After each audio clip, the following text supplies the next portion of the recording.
Uou! Sejam bem-vindos a mais um vídeo aqui do canal Como é Bom Ser Nerd. E a gente vem aqui, orgulhosamente, falar daquilo que esperamos por tanto tempo e agora tá aí entre nós. A gente tá falando da série de Ahsoka, que traz aí o universo Rebels em live action pra gente, um universo que inclusive foi encantador, trouxe histórias contundentes pro universo de Star Wars, uniu pontas que ficaram soltas, deu mais consistência e entregou alguns elementos místicos muito importantes que fazem muito sentido, tanto no passado quanto no futuro, dessa saga magnífica criada pelo mestre George Lucas. E hoje a gente está aqui para discutir um pouco, falar um pouco desses dois primeiros episódios que estrearam agora no último dia 23 de agosto no canal Disney Plus. Beleza?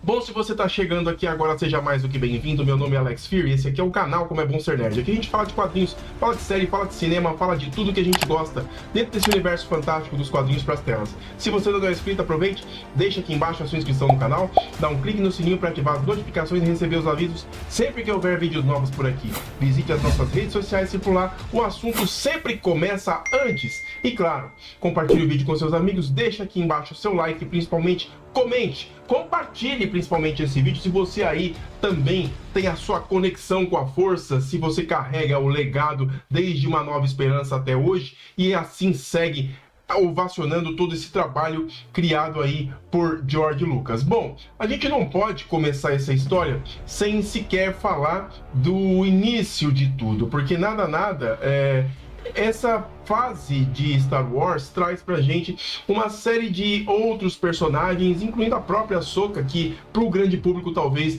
não seja conhecida. Então a gente vai começar esse vídeo falando sobre os personagens. E a gente começa diretamente por ela, pela Ahsoka Tano, que é interpretada pela atriz Rosário Dawson. E ela tá aí agora vivendo esta personagem que já apareceu lá em Mandaloriano na segunda temporada. E foi incrível a primeira chegada dela, que já deixou ali claro que ela não estava para brincadeira. A Ahsoka é uma personagem da raça Togruta e ela foi padawan direta de Anakin Skywalker, que futuramente se torna Darth Vader. Isso inclusive gera uma série de conflitos, até porque a Ahsoka ela estava dentro da Ordem Jedi para se tornar uma Jedi sob os cuidados do seu mestre. A pequena Padawan tinha toda a confiança dentro do conselho, mas acaba sendo traída pela Barry Zophie, que é uma Jedi que acabou criando um grande engodo para essa personagem e ela expõe a pequena Ahsoka como desleal perante o Conselho Jedi, que acaba levando a pequena a ser expulsa desse conselho. Ela acaba realmente saindo, ela foi banida, mas ali ela parte para uma nova fase da sua vida e não conclui o seu treinamento com o seu mestre. Ela passa, inclusive, a se tornar uma espécie de rebelde e acaba se tornando uma das fundadoras de um conceito conhecido como o fulcro, né? Eles tinham até uma frase aqui que é a luz das luas de Lothal. Lothal, inclusive, é planeta natal de um personagem que eu vou falar daqui a pouco, né? Era uma espécie de código secreto que eles usavam para se identificar como parte desse fulcro, né? O fulcro ele era um título, né, de certa forma, que era usado pelos informantes que faziam parte da Aliança Rebelde e que antecederam uma aliança, inclusive, né, que foi formada antes da grande Batalha de Yavin. Se vocês não se recordam, a Batalha de Yavin foi aquela clássica batalha de Star Wars, Uma Nova Esperança, quando eles conseguem destruir a primeira Estrela da Morte, inclusive cena clássica que foi remasterizada e tudo mais, né? A Padawan Ahsoka, então, ela propôs essa ideia de criar como se fosse uma agência secreta para esses rebeldes que tinham essa identificação através do fulcro, né? E aí um detalhe, né? No meio de tudo isso, a Ahsoka, quando teve o seu último embate com o seu mestre, que na época, inclusive, quando isso aconteceu, ele já era o Darth Vader, ela tá quase para morrer quando eis que, de uma forma etérea, exatamente assim, etérea, mágica, surge o seu companheiro, o seu amigo de aventuras, Ezra Bridger, que está localizado num local que se chama o Mundo Entre Mundos, que a gente já vai falar já sobre isso para vocês. E ali ele resgata a pequena Ahsoka de evitar que ela seja morta por Darth Vader, e assim ela segue adiante, né, para poder se unir mais uma vez à tripulação e aos seus colegas de aventura em busca daquele que inclusive vai ser o algoz de toda essa história, que é o grande Almirante Thrawn, e assim por diante.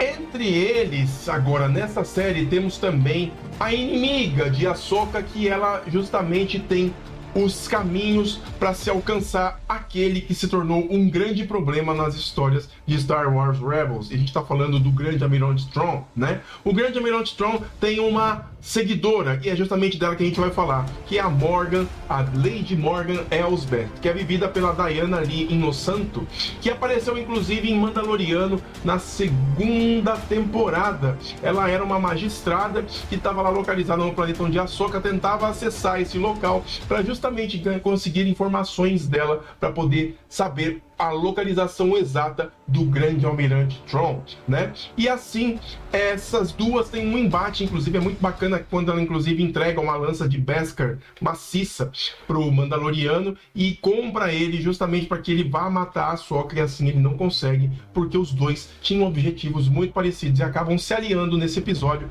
justamente para derrubar o poderio da Lady Morgan Elsbeth. A Lady Morgan Elsbeth, ela é uma descendente das Irmãs da Noite de Dathomir. As Irmãs da Noite, elas são bruxas nativas desse planeta e elas têm, de certa forma, obviamente, essa ligação mística, essa bruxaria ligada diretamente com o poder do Lago do Negro da Força, né? Coincidentemente, esse planeta é também o planeta natal daquele que foi responsável pela morte do mestre de Obi-Wan Kenobi, o mestre Qui-Gon Jinn. Quem o matou foi Darth Maul, exatamente, aquele que tinha a lâmina dupla, e eles acabaram tendo um embate incrível em A Ameaça Fantasma, né? Inclusive, em Clone Wars, são elas também as responsáveis por trazer de volta a vida, depois de Obi-Wan ter matado Darth Maul em combate. São elas as responsáveis por trazer de volta ele em Clone Wars, né? As Irmãs da Noite, elas detêm essa magia, né? Que elas têm um acesso a uma dimensão sobrenatural da força que é diretamente ligada, como eu disse, ao lado negro, né? Então, talvez a gente veja isso em algum momento aqui na série em live action. Bom, seria muito bacana a gente ter essa forma representada em live action. Outra personagem importante nessa história é a Hera Syndulla, que agora ela é general nessa série. E ela é vivida pela Mary Elizabeth Winstead, né? Que inclusive fez o Enigma do Outro Mundo, a versão mais atualizada, né? Fez inclusive Birds of Prey, né? Tem um filme que eu gosto muito dela, que é Cloverfield Lane, alguma coisa assim, Rua Cloverfield, número alguma coisa, né? Que dá continuidade ao universo compartilhado das criaturas que o J.J. Abrams criou. E ela também é esposa, nada mais, nada menos do que do Ewan McGregor, que fez aí o Obi-Wan Kenobi. Então, assim, ela já tá inteirada porque tá conversando e vivendo com aquele que viveu um dos personagens mais clássicos. E ela também agora vive uma personagem que ficou muito popular dentro desse universo Rebels, né? Ela é da raça Twi'lek, né? Aquelas que tem umas tranças, inclusive parece muito daquela dançarina que o Jabba ficava puxando pela corrente em O Retorno de Jedi. Ela é uma rebelde que é filha do general Sham Syndulla, e esse general foi uma referência para ela, porque ele viveu justamente durante o período do reino do Império Galáctico, esse que a gente conhece comumente das histórias clássicas de Star Wars, né?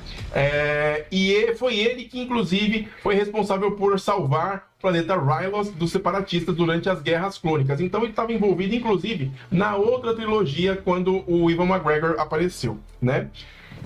Ela seguiu, obviamente, os passos do seu pai e ela se tornou uma general dos rebeldes, né? E principalmente uma característica que é muito especial dentro do universo Star Wars, que ela ser uma grande piloto, né? E ela tem, obviamente, uma nave que traduz muito bem a sua personalidade, que é o cargueiro leve VCX-100, conhecido mais como Ghost, né? Ela tem muitas aparições neste universo de Star Wars, né? Muito mais até do que outros personagens que são tão carismáticos quanto os que a gente vai conversar aqui com vocês, né?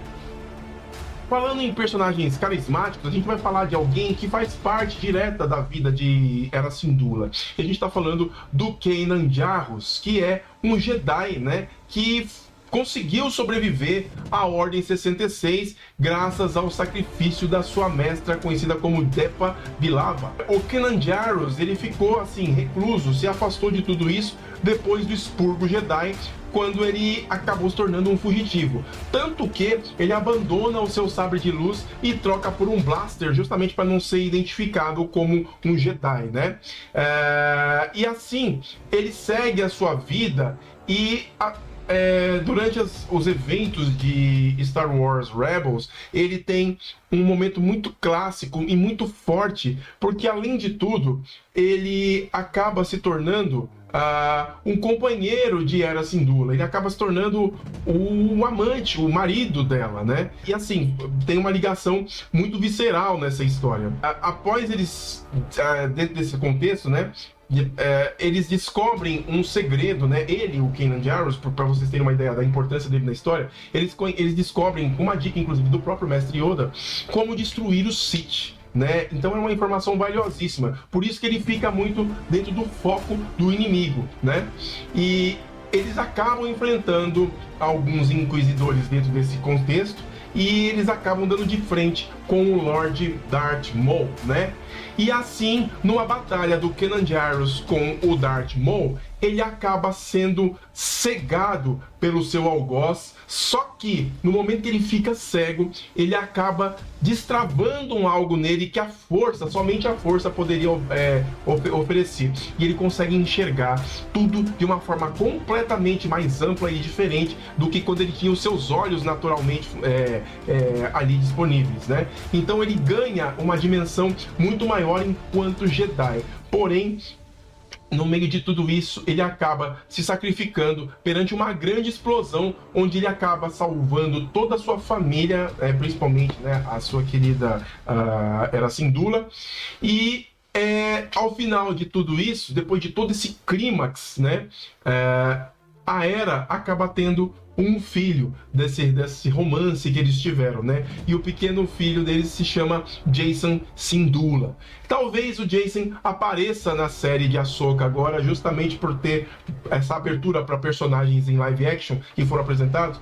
O Jacen tenha o seu momento, que ele também apareceu bastante em Star Wars Rebels, né? Outro personagem que é companheiro direto da Hera é o droid Chopper, né? Um droid astromecânico, a gente classifica como astromecânico porque são aqueles droids que ficam acoplados na nave e que dão os comandos e os acertos quando a nave tem uma avaria ou coisa parecida. E ele, a principal característica dele é que ele é um personagem que está sempre ali do lado dela em momentos clássicos, momentos importantes, né? Principalmente, ele esteve do lado dela durante as Guerras Clônicas, né? E ali ele sempre esteve ali do lado para poder manter a Ghost funcionando, e principalmente ele tem uma característica que é muito clássica entre os fãs, que é ele ser muito mal-humorado. O Dave Filoni teve um cuidado de deixar o personagem muito clássico, muito característico, principalmente nas formas de se expressar, nesse segundo episódio. Bom, ele teve uma breve aparição em Rogue One, que inclusive foi uma pitadinha para deixar a gente que é fã um tanto quanto desesperado por uma possibilidade de vê-lo em outras aventuras. E agora a gente tem essa oportunidade de vê-lo efetivamente na série de Ahsoka. Agora, uma personagem importantíssima nessa história é a jovem Sabine Wren, que é interpretada pela atriz Natasha Liu Bordizzo, né? ela é uma Mandaloriana do clã Rain, né? E ela se junta à Academia Imperial do planeta ainda criança, acreditando que o Império poderia trazer a ordem para a galáxia. Tanto que essa sua crença foi a sua ruína, porque além de tudo, a Sabine ela tem uma habilidade não só com armas, mas ela tem uma habilidade também enquanto Jedi, né? Mas enquanto armeira, enquanto construtora, ela também conhece muita tecnologia e acaba ajudando o Império, criando uma arma mortal que consegue, inclusive, destruir Beskar. Assim, ela acaba sendo taxada como traidora de Mandalore e assim ela é expulsa do clã, tanto da sua família quanto do seu próprio povo. E assim, ela, no meio de todos esses caminhos, ela acaba cruzando o caminho com a equipe lá do Kanan Jarrus, né? E acaba se formando esse grupo de amigos onde eles podem fazer as viagens e e mudar o contexto de tudo, trabalhando como rebeldes, né? E assim, o grande ápice de tudo isso, principalmente quando você começa a assistir a série da Ahsoka, é quando ela começa a ver as holografias, os hologramas, né, do Ezra Bridger, né? A gente sabe que durante a série de Star Wars Rebels, os dois dão a entender que vai rolar um romance, mas fica tudo muito nebuloso, tudo muito estranho e nada acontece. Muito pelo contrário, fica só aquele gostinho de que talvez eles possam se encontrar, né? E a Sabine, ela acaba se tornando uma Padawan direta de Ahsoka, né? Por alguma razão ao longo do caminho, que isso inclusive fica claro na série, no primeiro episódio pelo menos, as duas têm um problema, algum desentendimento que tá difícil de ser arrumado, e isso fica claro, principalmente quando as coisas começam a ganhar proporção nos episódios, que a Ahsoka meio que dispensa a ajuda dela em alguns momentos, aceita em outros, e ao mesmo tempo as duas não conseguem ficar muito em paz na hora que elas dialogam. Então assim, talvez a gente entenda as razões de tudo isso e principalmente a relação dela com o desaparecido Ezra Bridger. Outro personagem importante é o Huygang, que é inclusive a voz, quem dá pro droid Huygang é o David Tennant, que faz aí o Doctor Who. Uma característica que eu acho bacana deste droid é que ele mostra que Star Wars já tem uma estrutura de mundo tecnológico avançado, apesar de ter uma característica, uma cara meio de sucata das coisas de Star Wars. Ele é um androide ancestral, ele tem pra lá de 1000 anos, e ele conhece muito da Ordem Jedi e conhece meandros, coisas importantes, tanto que tem uma parte do episódio que ele descobre quem são os inquisidores que estão perseguindo eles, através das leituras que ele tem da manopla do sabre de luz. Ele sabe o estilo de design, ele sabe o estilo de tudo, ele tem um banco de dados desses 1000 anos que ele já existe, e assim ele segue justamente como uma âncora nessa história para colocar algumas pontas que ficam pelo caminho e ele consegue responder, né? E assim, é bacana porque o Huygang, ele tem uma característica que um detalhe que até datado nas histórias dele. O Huygang, por ter todos esses anos, é inclusive responsável por ter ajudado o próprio mestre Yoda a construir o seu primeiro sabre de luz. Então, cara, tem muita bagagem. E o Huygang, ele é piloto direto do nave cargueiro da Ahsoka, então eles estão sempre juntos nas aventuras.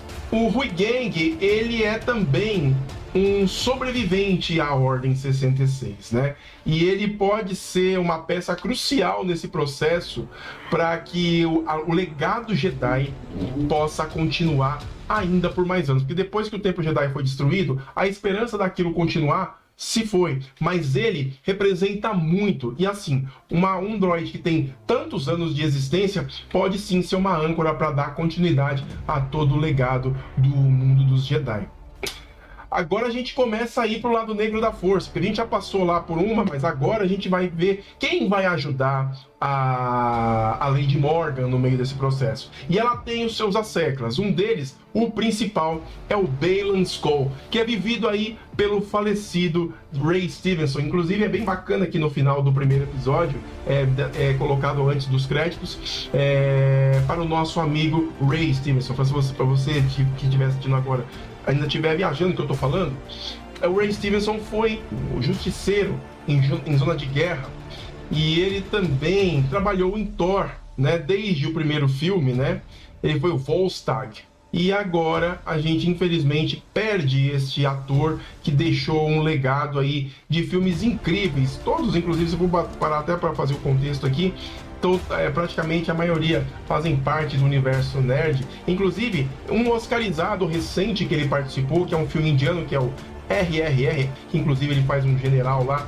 Muito bacana a presença dele nesse filme. O Belen Skull, ele tem uma característica muito clássica, né, que é portar um sabre de luz vermelho não, alaranjado, né? Apesar de ele estar aparecendo pela primeira vez, né, eu pelo menos não conheço nada sobre a história do Belen Skull, ele é um personagem assim que traz uma presença muito forte da figura Darth Vader, né? Tanto que no começo do primeiro episódio, quando eles aportam num dos cruzadores da Nova República, quando eles dão o sinal de que não são amigáveis, quando eles acabam com tudo, tanto ele quanto a sua parceira que eu vou falar agora, eles adentram um local, principalmente ele. Tem uma cena que ele tá enfrentando todos os guardas da nave e ele adentra como se fosse o próprio Darth Vader naquela clássica cena de Star Wars Rogue One, em que ele entra no escuro, tal. Não tá no escuro, mas o conceito é o mesmo.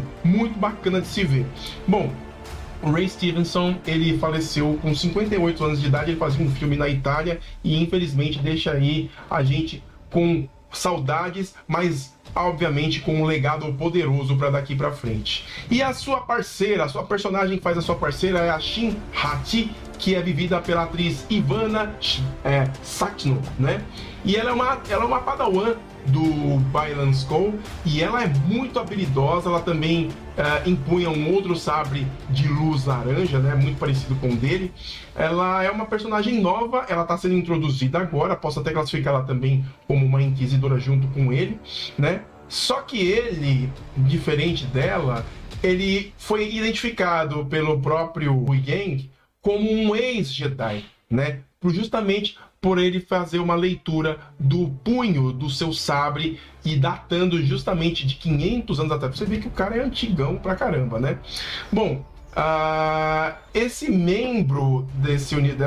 nova membro desse universo, ela é poderosa e o primeiro embate que ela teve foi diretamente com a Sabine Wren, que, cara, ficou muito claro que a Sabine deve muito, que a Sabine, além de tudo, ela tem uma postura muito rebelde. Ela largou de mão justamente do seu treinamento Jedi, justamente por conta desse desentendimento que ela teve com a Ahsoka, e, cara, largou tudo, né? Ficou totalmente alheia a tudo. Acho que tudo isso foi influência da própria perda do Ezra Bridger, né? Só que assim, no momento em que isso foi colocado à prova, ela tinha em punho o sabre de luz do Ezra, isso no primeiro episódio, e foi tentar sair na porrada com a Shin. Cara, a Shin brincou com ela e ela ficou ali completamente sem nenhum tipo de habilidade para resolver. E olha, a Sabine Wren foi uma portadora do sabre negro, cara. Ela portou o sabre negro, exatamente, eu esqueci de falar isso. Ela portou o sabre negro, treinou com ele, aprendeu a usar a arma clássica, inclusive, que a Bo-Katan tanto cobiçou das mãos do Din Djarin e o Mandaloriano.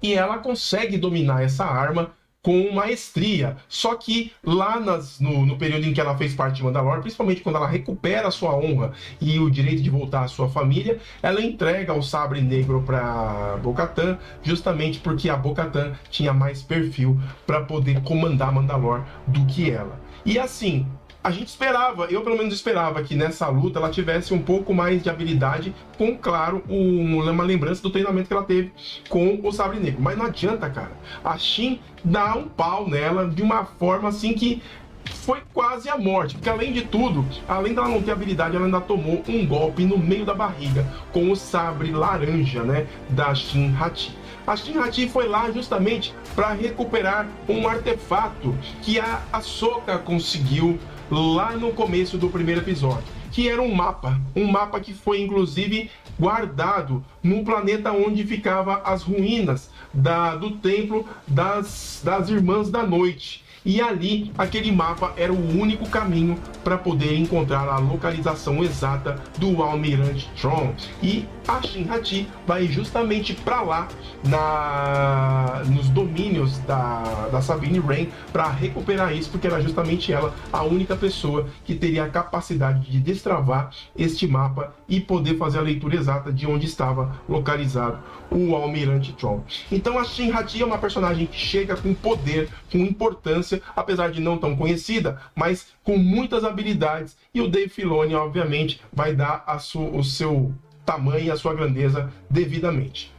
E tem mais um inquisidor dentro dessa história muito importante de ser colocado, que é o Marrok, que apesar de não sabermos muito bem quem ele é, de onde ele vem, o Marrok, que é interpretado pelo ator Paul Darnell, ele é um personagem um tanto quanto misterioso.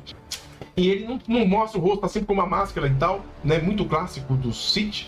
E assim, ele também tem uma característica muito parecida, muito clássica dos Inquisidores, que é aquele sabre de luz duplo, que tem um sistema rotativo, né? Como a gente viu lá em Obi-Wan, nos Inquisidores, que também tinham uma arma muito parecida, né? É um sabre de luz vermelha, e tem um estilão, obviamente, do Darth Maul, que é a ponta dupla, e ele encara de frente a Ahsoka Tano no segundo episódio.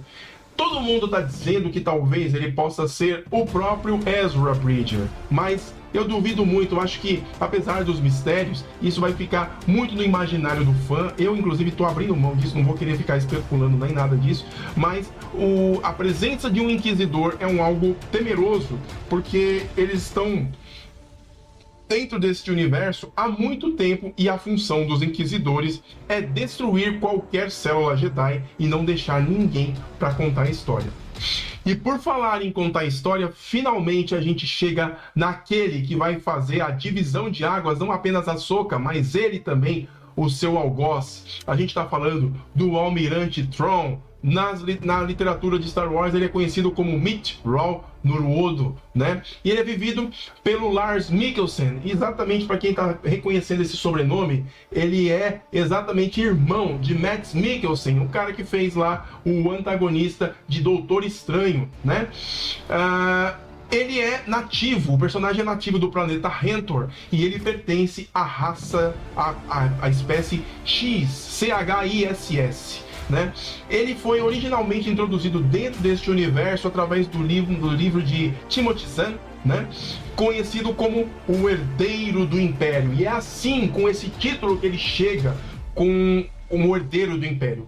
A busca de Ahsoka para encontrá-lo é justamente para evitar que ele carregue e faça valer esse título, porque uma vez o Thrawn voltando, a guerra intergaláctica está iminente de acontecer mais uma vez. E assim, tudo isso que foi conquistado pela Aliança Rebelde pode vir a perder, e ela tem essa corrida contra o tempo para encontrar esse orbe e encontrar exatamente a localização do Almirante Thrawn, né? Então, ele é um herdeiro do Império e ele tem uma carreira militar meteórica dentro do Império. Ele consegue acessar castas como poucos conseguiram dentro dessa raça, né? E assim, ele é uma personagem muito influente e se torna, inclusive, um dos mais preferidos dos fãs de Star Wars, justamente pelo seu crescimento e a sua relevância dentro do universo bélico do lado negro da força dentro de Star Wars, né? Ele foi não apenas influente, e acabou também se tornando, dentro de todo esse contexto, um personagem canônico dentro de tudo isso daí, né? E assim, as literaturas de Star Wars seguem a linha de Thrawn e faz com que ele seja um dos personagens mais popularmente divulgados em várias mídias aí, né? Bom, ele é implacável, é um personagem assim que tem muita presença, ele tem uma visão estratégica dos inimigos. Uma das características dele é conseguir fazer a leitura exata e minuciosa do seu inimigo e sobrepujá-lo, obviamente, né? E além de tudo, Um personagem que o teme profundamente e que tem, assim, uma postura até de inveja ou até o mesmo de competição com ele, é nada mais, nada menos do que o Moff Gideon, que foi vivido aí pelo Giancarlo Esposito, que estava lá em Mandaloriano, lá no finalzinho da temporada. E agora aquele que emocionou os corações de todos nós em Star Wars Rebels, e a gente está falando de ele, Ezra Bridger, aquele garoto perdido no planeta Lothal. Ele agora, depois de tantos episódios, depois de 4 temporadas, se torna não apenas um pequeno ladrão, que lembra bastante aquela coisa meio Aladdin, né? Meio Robin Hood, mas também um exímio manipulador da força, um tremendo Jedi, né? E ele foi padawan direto de Kanan Jarrus, né? O esposo, o falecido esposo lá da Era Syndulla, né? E assim, o Ezra Bridger, ele tem um histórico meio trágico, meio traumático, porque ele nasceu exatamente no dia que o Império Galáctico foi, enfim, instituído, né? Quando os pais dele morreram tentando lutar contra o Império, ele foi ensinado, depois de passar um período largado na vida, ele foi ensinado por vários mestres, né? Incluindo, né, o próprio Kanan Jarrus, né? O próprio Kanan Jarrus foi o primeiro, o próprio Darth Maul, inclusive a Ahsoka Tano. Então o cara passou por altos e baixos, assim, não vou nem dizer altos e baixos, mas ele traçou uma linha entre o lado negro e o lado da força e o lado rebelde da força, né? São 3 pontos de vista que, obviamente, formaram dele um poderosíssimo Jedi, né? Ele tem uma característica muito bacana, o Ezra Bridger, que é uma forte conexão com outros seres, né? Um dos seres são os Lot Wolves e também os Purgils, que são criaturas que têm uma conexão com a força por natureza, né? Principalmente os Purgils, inclusive, tem uma característica muito interessante, que eles conseguem navegar no hiperespaço sem precisar de uma nave. Eles, naturalmente, são um salto no hiperespaço. Inclusive, a primeira aparição deles, eu vou dizer para vocês quando a gente começar a falar sobre eles logo, né? Então, assim, o Ezra Bridger, ele tem uma relevância muito grande, porque ele encerra Star Wars Rebels, levando embora, usando, obviamente, a presença dessas criaturas, o Almirante Thrawn para um lugar que até agora não foi descoberto. E é justamente no episódio de Ahsoka, no primeiro episódio, quando ela descobre o orbe lá no Templo das Irmãs da Noite de Dathomir, a localização que futuramente vai ser revelada, né? Quem interpreta o Ezra Bridger é o ator Eman Esfandi, né? E assim, ele tem a sua primeira aparição na série em live action via um comunicador holográfico que a Sabine tá vendo, e ali ela fica, assim, saudosa. E a gente percebe que naquele momento que ela tá olhando, fica ali uma coisinha daquela saudade, daquele que possivelmente pode ser no futuro o seu grande amor. Mas para falar de tudo isso, a gente tem que dizer algo que foi falado agora no começo do vídeo. A gente tem que falar do mundo entre mundos. O que é o mundo entre mundos? O mundo entre mundos é uma dimensão etérea ligada diretamente à força. É uma espécie de coleção de caminhos e portais que existem praticamente fora do tempo e espaço. É como se fosse um Stargate, só que para a linha do tempo e espaço de uma forma mais volátil, por assim dizer. A presença dele, a figura desse lugar, ela é um lugar que fica localizado no meio do espaço. É você andando no espaço com oxigênio para respirar e tudo mais, e parece que você está flutuando no meio de tudo ali, por cima de passagens com linhas brancas, né? Inclusive, quando você pisa em cima delas, parece que você está pisando em água. Essa é a sensação que dá. Então, todos esses caminhos te levam a um portal, te levam a um caminho. E é um lugar muito cobiçado pelo lado negro da força, principalmente pelo Palpatine, pelo Imperador Palpatine, né? Bom, o Ezra Bridger, quando ele acessa esse lugar, ele escuta vozes de pessoas que fazem parte do cânone de Star Wars, inclusive o Kylo Ren, tá? ele escuta a voz do Yoda, ele escuta do Darth Vader, ele escuta de todo mundo, cara. Então, assim, esse lugar, ele é uma conexão com todas as histórias que a gente conhece e dá espaço justamente para ir e voltar dentro do espaço-tempo, podendo, inclusive, até interferir dentro desse contexto. Como eu disse, o personagem tem uma conexão com criaturas, né? Principalmente as místicas. E uma delas é os Lotwolves. Lotwolves são criaturas que são lobos, exatamente, e eles têm uma conexão íntima direta com a força. Tanto eles quanto os Purgils, né? Os Purgils são baleias do espaço que viajam no hiperespaço com muita facilidade, inclusive acessam também o mundo entre os mundos, né? E os Lotwolves não viajam no hiperespaço, mas eles acessam esse mundo pela Terra mesmo, né? Caminhando, né? Eles conseguem abrir portais. Para chegar nesse plano, o que é preciso? É preciso você usar a força, né? E a força precisa estar aliada a determinadas simbologias. E a simbologia que se determina nessa história é a partir de uma pintura num templo Jedi localizado lá em Lothal, no planeta natal lá de Ezra Bridger, né? E nesse portal, né? Tem uma espécie de obra de arte que é reconhecida através de personagens que são lendários, conhecidos como os deuses mortes, que estão diretamente relacionados à força, né? Entre eles são o pai, que representa o equilíbrio, a filha, que representa a luz, e o filho, que representa a escuridão. Da mesma forma que o próprio Ezra passou por treinamentos, esses 3 pontos representam exatamente as ligações etéreas que ele teve na sua formação enquanto Jedi. É bacana essas simbologias porque isso dá uma profundidade de compreensão do universo de Star Wars como poucas as vezes a gente pôde ver, né? E como é que o Ezra teve relação direta com essa questão dele salvar, como eu disse no início do vídeo, dele salvar a Ahsoka? Ele salvou a Ahsoka porque quando ele estava dentro do mundo entre mundos, ele viu, né, em Morai, né, no templo de Morai, a luta do Darth Vader contra a Ahsoka. E assim,